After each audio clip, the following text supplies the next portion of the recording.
Guys, welcome back to my YouTube channel. आज हम लोग माइक्रो सर्विसेज के एक डिज़ाइन पैटर्न डिस्कवरी सर्विस के बारे में बात करेंगे। तो शुरू करने से पहले मैं थोड़ा सा उसके बारे में बता देता हूँ कि डिस्कवरी सर्विस की ज़रूरत क्यों पड़ी। अब क्या है, मान लीजिए आपके पास एक माइक्रो सर्विस है S1 और एक माइक्रो सर्विस है S2। S1 जो है S2 से कम्युनिकेट करना चाहता है, लेकिन S2 जो माइक्रो सर्विसेज है ना, उसके कई इंस्टेंस हैं। अब S1 को कैसे पता चलेगा कि कौन सा इंस्टेंस अप है, कौन सा इंस्टेंस डाउन है और कितने नंबर ऑफ इंस्टेंस अवेलेबल है, क्योंकि S2 को हम स्केल इन स्केल आउट कर सकते हैं अपनी नीड के हिसाब से। तो ये एक बहुत बड़ी प्रॉब्लम माइक्रो सर्विसेज में है कि कैसे आप कम्युनिकेट करोगे। तो उसके लिए डिस्कवरी सर्विस पैटर्न का कंसेप्ट पिक्चर में आया, तो मैं अब उसके बारे में आपको एक्सप्लेन करता हूँ। Okay, let's start. मान लीजिए आपके पास एक माइक्रो सर्विस है S1, ये एक माइक्रो सर्विस है, और एक माइक्रो सर्विस है आपके पास S2। S1 S2 से कम्युनिकेट करना चाहता है। अब S2 के कई कई मल्टीपल इंस्टेंस हैं। ये भी S2 है, ये भी S2 है।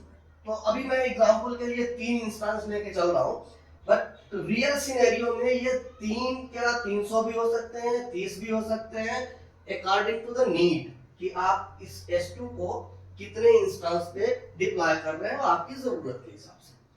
अब क्या है कि S1 को S2 से कम्युनिकेट करना है, बट S1 कहता है कि मेरे पास तो S2 के 3 इंस्टेंस दिख रहे हैं, मैं किसको कॉल करूं, मैं कंफ्यूज हूं, या इसको कोई इंफॉर्मेशन ही नहीं, एक्चुअल में इसको कोई इंफॉर्मेशन ही नहीं है कि किससे कॉल करनी है। उसका एक जो अगर टेक्निकल हम बनाना चाहें बगैर डिस्कवरी सर्विस के, तो हम कर सकते हैं। हम क्या काम करेंगे कि S1 में एक लिस्ट बना लेंगे, लिस्ट ऑफ सर्विसेज। मान लीजिए S2, list of S2 services. S2 का हमको लिस्ट दे दो।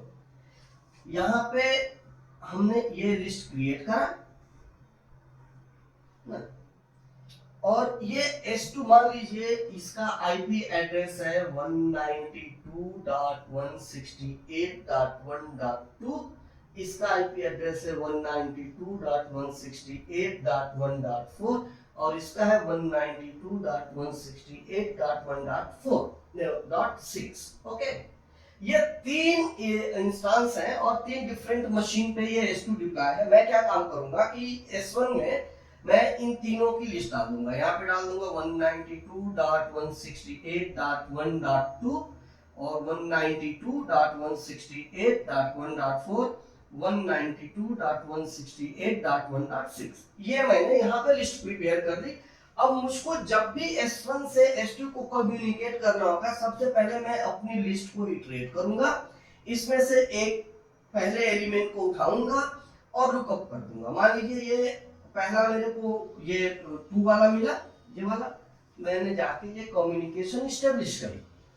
अब यहाँ पे ये कम्युनिकेशन सक्सेस भी हो सकता है, फेल भी हो सकता है। सक्सेस हुआ हम ब्रेक करके बाहर आ जाएंगे, फेल हुआ दूसरा इंस्टेंस लेंगे, अच्छा ये 4 वाला, इसके थ्रू यहाँ पे कम्युनिकेट करेंगे। सिमिलरली इसको उठा के ये कम्युनिकेट करेंगे। तो ये तो हो गया प्रोग्रामेटिकली। जो भी S1 सर्विस का जो भी ओनर है वो अपनी खुद की एक लिस्ट बनाता है और इनकी जितने भी इंस्टेंसेस हैं उनको यहाँ पे लिस्ट कर देता है। यहाँ पे 2 चैलेंजेस हैं। पहला चैलेंज ये है कि ये जो S2 सर्विस है, मान लीजिए अचानक से इसको बिजनेस की रिक्वायरमेंट के हिसाब से बहुत ज्यादा लोड बढ़ा, तो मैंने क्या काम करा कि इस S2 के 5 इंस्टेंस और क्रिएट कर दिए। जैसे ही 5 इंस्टेंस क्रिएट करेंगे, 5 डिफरेंट आईपी एड्रेस मिलेगा, फिर मुझको क्या काम करना पड़ेगा, मैं S1 में आऊंगा और इस लिस्ट को उसके अकॉर्डिंगली अपडेट करूंगा। ये प्रॉब्लम। दूसरी प्रॉब्लम ये है कि S1 जो है किसी और एक माइक्रो सर्विस से कम्युनिकेट करना चाहता है। मान लीजिए S3 है, ये एक माइक्रो सर्विस S3 है, इससे भी कम्युनिकेट करना चाहता है, और इसके भी आपके पास मल्टीपल इंस्टेंसेस हैं, इसके भी मल्टीपल इंस्टेंसेस है, राइट। SN मान लीजिए S3N, इसके भी मल्टीपल इंस्टेंसेस हैं। अब क्या करेगा, एक और लिस्ट बनाएगा S1 और इस S3 की लिस्ट वहां पे कर देगा, और जब S1 को S3 से कम्युनिकेट करना पड़ेगा तो S3 की लिस्ट से लुकअप करके एक आइटम को निकाल के और यहाँ पे हिट करना शुरू करेगा। ये आप देखिए, अगर जो मैं इसको कोई भी जो S1 का ओनर है अगर इस चीज को मैन्युअली मेंटेन करना चाहे तो ये बहुत ही बड़ा चैलेंजिंग जॉब है, क्योंकि रन टाइम पे आपके इंस्टेंसेस अप डाउन हो रहे हैं, आपको ये काम करना पड़ेगा, फिर डिप्लॉय करना पड़ेगा। दैट इज ऑलमोस्ट इम्पॉसिबल, ये आप नहीं कर सकते माइक्रो सर्विसेज आर्किटेक्चर पैटर्न में, इस तरीके से काम नहीं चलेगा। ओके, इस प्रॉब्लम को दूर करने के लिए हमारे पास डिस्कवरी सर्विस का कंसेप्ट है। तो डिस्कवरी सर्विस में क्या होता है कि जो भी आपके सर्विसेज है ना वो अपने आप एक जगह पे रजिस्टर हो जाते हैं, जिसको डिस्कवरी सर्विस बोलते हैं। तो डिस्कवरी सर्विस में अपने आप वो रजिस्टर हो जाता है। जैसे ही आपका माइक्रो सर्विसेज अप होगा, नया इंस्टेंस क्रिएट होगा, तो अब मान लीजिए मैं इसको बोलता हूं कि पिक्चर को थोड़ा सा मैं बड़ा करता हूं। ओके, ये है मेरा S1 और ये है मेरा S2 का एक इंस्टेंस, S2 का दूसरा इंस्टेंस, S2 का तीसरा, मल्टीपल इंस्टेंस हो सकते हैं। करेक्ट, बस समझाने के पर्पज से ये मैंने 3 इंस्टेंस लिए। यहाँ पे आपका आता है डिस्कवरी सर्विस, ये हो गया आपका, इसको मैं बोलता हूं डिस्कवरी सर्विस। जैसे ही ये जब आप सारा कॉन्फ़िगरेशन वो कैसे करते हैं वो जब मैं कोड करके दिखाऊंगा तो बताऊंगा। यूरेका सर्वर के थ्रू और यूरेका क्लाइंट के थ्रू ये डिस्कवरी सर्विस का पूरा कॉन्सेप्ट हम लोग बनाएंगे। मैं इसका प्रैक्टिकल हैंड्स ऑन करके दिखाऊंगा और एक एक प्रॉपर्टी की क्या वैल्यू है, क्या होना चाहिए, उसका क्या मतलब है, everything I will explain. But अभी सिर्फ और सिर्फ कॉन्सेप्ट की बात करेंगे। ओके, कंसेप्चुअली जैसे ही S2 का ये इंस्टेंस अप होगा, ये इस डिस्कवरी सर्विस में रजिस्टर कर देगा। इसका इंस्टेंस सिमिलरली ये भी रजिस्टर हो जाएगा, सिमिलरली ये भी रजिस्टर हो जाएगा, और उसी तरीके से S1 भी रजिस्टर होगा अपने आप। ओके, क्यों होगा? मान लो S2 को S1 से कम्युनिकेट करना है तो कैसे करेगा? करेक्ट, इसलिए S1 भी अपने आप को रजिस्टर करेगा। यहाँ पे डिस्कवरी सर्विस में एक्चुअली क्या होता है कि डिस्कवरी सर्विस इंटरनली एक रजिस्ट्री मेंटेन करता है। इस एरिया को मैं बोलता हूं रजिस्ट्री। रजिस्ट्री कैसे मेंटेन करता है? एज ए की वैल्यू पेयर। की होता है सर्विस नेम और वैल्यू होता है number of list of number of available instances. तो यहाँ पे ये अगर S2 की बात करूं तो ये हो गया S2 नेम हो गया। ओके, और इसके 3 इंस्टेंस हैं, तो ये अगर उनका आईपी एड्रेस जैसे मैंने पहले बोला था कि ये 192.168.1.2, 192.168.1.4, 192.168.1.6। ये क्या काम करेगा? इस इंस्टेंस का, ये अभी तो मैंने एग्जांपल के लिए ये सिर्फ आईपी एड्रेस लिया है, एक्चुअल में वो पूरा आईपी एड्रेस और पोर्ट के साथ यहाँ पे पूरी इंफॉर्मेशन यहाँ पे रजिस्टर करता है। तो यहाँ पे आ जाएगा 192.168.1.2 एंड सिमिलरली ये सारे यहाँ पे आ गए। उसी तरीके से S1, ये S1 उसके अवेलेबल इंस्टेंसेस, कुछ और भी सर्विस है, मान लीजिए S3 है तो उसके अवेलेबल इंस्टेंसेस, यहाँ पे available list of available instance होता है। करेक्ट, तो अगर फिर इसका मैं एज ए मैप बनाऊं तो वो कुछ इस तरीके से होगा। Map string list of available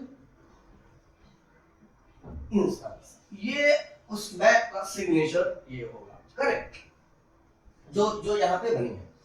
अब क्या होगा, कम्युनिकेशन कैसे यहाँ पे होल्ड हो, कैसे स्टार्ट होगा। अब S1 को कम्युनिकेट करना है S2 से, तो इसको हटा देंगे, कंफ्यूजन क्रिएट। ओके, S1 को कम्युनिकेट करना है S2 से, तो S1 क्या काम करेगा कि सबसे पहले इस डिस्कवरी सर्विस को रिक्वेस्ट भेजेगा और उसकी जितनी भी रजिस्ट्री है, ऐसा नहीं है कि सिर्फ S2, पूरी की पूरी रजिस्ट्री को लुकअप करेगा और अब इसको कम्युनिकेट करना है S2 से, तो इस मैप में फिर वो S2 एज ए की भेजेगा और वहां से इसको एक वैल्यू मिलेगी। मान लीजिए इसको ये वाला इंस्टेंस मिल जाता है, ये क्या काम करेगा, फिर वापस यहाँ पे है और यहाँ से उसने ये इसको कम्युनिकेट कर दिया, ये तो कम्युनिकेशन स्टेब्लिश हो गया। यहाँ पे फायदा ये होगा कि ये S2 के आप इंस्टेंस को अप कीजिए, डाउन कीजिए, इसको बढ़ाइए घटाइए, वो यहाँ पे मेंटेन होगा, ये इसको लुकअप करेगा और उसके हिसाब से कम्युनिकेशन कर लेगा। अब यहाँ पे प्रॉब्लम क्या है, एक और प्रॉब्लम है, आप देखिए यहाँ पे दो कॉल हो रहा है, पहला कॉल जा रहा है डिस्कवरी सर्विस को और दूसरा कॉल जा रहा है एक्चुअल उस माइक्रो सर्विसेज को जहां से आपको कम्युनिकेट करना है। नंबर ऑफ कॉल कैसे हम बचाएंगे। डिस्कवरी सर्विस क्या बोलती है कि जैसे ही आप यहाँ पे फर्स्ट टाइम इसको लुकअप करते हैं, डिस्कवरी सर्विस को हिट करते हैं, पूरी की पूरी रजिस्ट्री को लेके आता है और यहाँ पे एक लोकल कैशे होता है, लोकल कैश, इस कैश में ये पूरी रजिस्ट्री को कैश कर लेता है, रजिस्ट्री को कैश कर लिया, करेक्ट। अब सब्सिक्वेंट कॉल जब S2 के लिए करनी होगी तो ये अब डिस्कवरी सर्विस को लुकअप नहीं करेगा, ये लुकअप करेगा अपने इस कैशे में, लुकअप करेगा यहां से, मान लो ये लुकअप करा और इसको इसका इंस्टेंस मिल गया तो ये इससे कम्युनिकेशन एस्टेब्लिश कर देगा, एक कॉल आपकी बच गई। अब अगर जो एक ही बार में 10,000 लोग ये S2 से कम्युनिकेट करना चाहते हैं तो आपने 10,000 नेटवर्क कॉल बचा लिया। अब यहाँ पे एक और चैलेंज आता है, ठीक है जी रजिस्ट्री कैश कर ली, एक नेटवर्क कॉल तो बच गया, लेकिन अगर जो इसके नंबर ऑफ इंस्टेंसेस कम हो गए, ज्यादा हो गए, उसके हिसाब से ये अपडेट हो गई, तो ये तो अपडेट हुआ नहीं, रजिस्ट्री तो फिर मिसमैच करेगी। तो होता क्या है कि after every 30 second, after every 30 second ये कैशे जो है ना इसके साथ सिंक होता है, सिंक होता है इसके साथ, तो जो भी यहाँ पे इंफॉर्मेशन होती है वो यहाँ आती है। और ये जो 30 सेकेंड होता है ये कॉन्फ़िगरेबल होता है, आप इसको, ये डिफॉल्ट वैल्यू 30 सेकेंड होती है, आप इसको ज्यादा भी कर सकते हैं, कम भी कर सकते हैं according to your requirement, correct. तो ये रहा कि कैसे आपका ये काम करता है, करेक्ट। अब क्या है, डिस्कवरी सर्विस को कैसे पता चलता है कि इसके कितने इंस्टेंस अप हैं और कितने इंस्टेंस डाउन है या कौन सा नया बना। तो नए के केस में तो जैसे ही नया बनता है वो रजिस्टर कर लेता है अपने आप, तो उससे तो समझ में आ गई बात। जो एग्जिस्टिंग है अगर वो डाउन हो गए या फिर से अप हुए, वो कैसे पता चलता है। एवरी 30 सेकेंड ये जो है ना S2 या जो भी इस डिस्कवरी सर्विस से जो भी सर्विसेज रजिस्टर हैं, वो हर 30 सेकेंड पे डिस्कवरी सर्विस को हार्टबीट भेजती है, ठीक। ये भेजा हार्टबीट, इसने लिसन किया, okay it's healthy, no worry. S2 भेजा, ओके हेल्दी, तो हर 30 सेकेंड पे ये अपने भेजते रहते हैं। अब क्या हुआ, अब सिनेरियो ऐसा आता है कि एक बार को फिर से ये इंस्टेंस ने हार्टबीट 30 सेकेंड के बाद हार्टबीट भेजा, बट नेटवर्क के डिस्टरबेंस के हिसाब से उसका हार्टबीट जो है डिस्कवरी सर्विस तक नहीं पहुंचा, तो डिस्कवरी सर्विस तो उसको मान लेगा कि अच्छा ये डाउन है। बट क्या थोड़े टाइम के लिए 1 या 2 सेकेंड के लिए आपका नेटवर्क में डिस्टरबेंस आया, तो क्या डिस्कवरी सर्विस को इस इंस्टेंस को अपने यहां से रिमूव कर देना चाहिए। It's not a good idea, right. तो होता क्या है कि ये फिर से वेट करता है, इमीडिएटली नहीं रिमूव करता है। वेट कब तक करता है? 90 सेकेंड तक। अगर 90 सेकेंड तक कोई भी उसको हार्ट बीट नहीं मिलता है किसी भी इंस्टेंस से, तब जाके ये डिस्कवरी सर्विस मानता है कि वो पर्टिकुलर इंस्टेंस डाउन है और अपने यहां से डीरजिस्टर करता है, इमीडिएटली नहीं करता है। तो अब देखिए क्या होता है, जैसे ये S2 है, ये रजिस्टर्ड है, ये कैशे में आ गया। जैसे ही कैशे में आया, इसने हार्ट बीट भेजना बंद कर दिया। हार्ट बीट भेजना बंद कर दिया तो डिस्कवरी सर्विस 90 सेकेंड तक वेट करेगी इसको रिमूव करने के लिए, करेक्ट।